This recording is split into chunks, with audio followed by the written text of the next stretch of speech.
Now today I'm pleased to announce Celtic have launched their first ever mobile game, and joining me in the studio is the brains behind it, Alan Benassi. Alan, welcome along. Thank you. So tell me what's involved here. Yeah, as you said, it's Celtic's first venture into mobile games. We've brought out a game called Tic Flick that's available at this moment in time on mobile devices, the Android phone and the iPhone. The next couple of weeks it will be launched on the iPad and tablet Android platforms as well.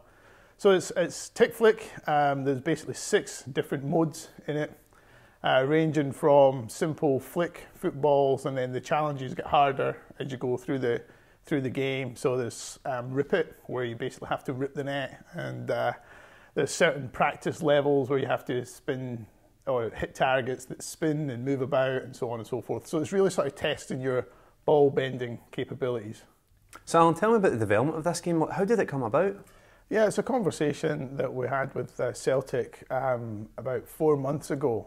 And it was really sort of giving them an option to move into this market. And really, from then, the conversation carried on, and we really wanted to make a game that was that allowed people, when they were away from Celtic Park, to have, you know, a connection with it. The Celtic fan base are really a sort of strong fan base, and we thought it would just be a nice thing to have, and it's also an opportunity for Celtic to move into this particular mobile game market. So we took really sort of a great care over the look and feel of the game, and you'll probably find when you download it that the game is pretty realistic. We took shots of the stadium, the grass, the goalposts, the nets, all these kind of things, to make it look as when you're playing Tic Flick, it feels like you're in the stadium, and you get a better sense of the stadium when you play it on the iPad and the iOS. So that'll be coming out in a couple of weeks, as I said, but that's when you get a real sense of being in Celtic Park, and it's a fun game. So I take it this mobile gaming market is something that's on the up just now.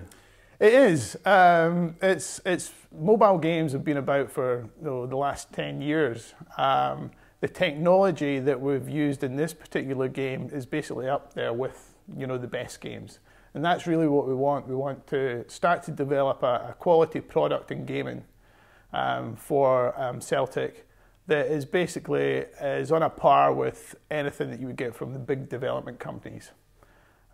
So that's our ambition going forward.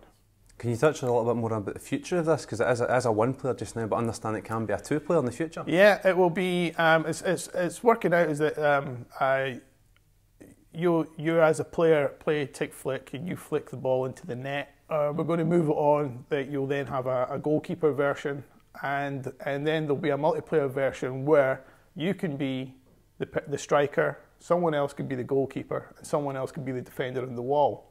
And so you will all have your own perspectives in the game. And so it's really around the sort of it's really like a pub game around the table where you're sitting with your mates, and someone's been the goalkeeper, someone's been the striker, and someone's been the defender, and you play against each other like that. We'll be creating a leaderboard, which will be going on the Celtic website, and it's really to start to encourage a gaming community within the Celtic family. And most importantly, Alan, how do we get a hold of this? You can go to iTunes and Google Play and search for Tic Flick, and you should be able to download it from there.